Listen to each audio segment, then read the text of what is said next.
You ask Tiger to solve. This deals with linear equations with one unknown. The final result is x equals 8. Let's solve it step by step. Group all x terms on the left side of the equation. Subtract 5x from both sides. Group like terms. Simplify the arithmetic. Group like terms. Simplify the arithmetic. Group all constants on the right side of the equation. Add 25 to both sides. Simplify the arithmetic.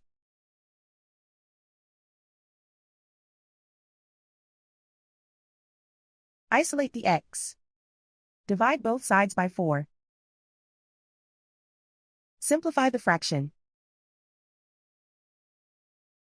Find the greatest common factor of the numerator and denominator. Factor out and cancel the greatest common factor. And so the final result is x equals 8.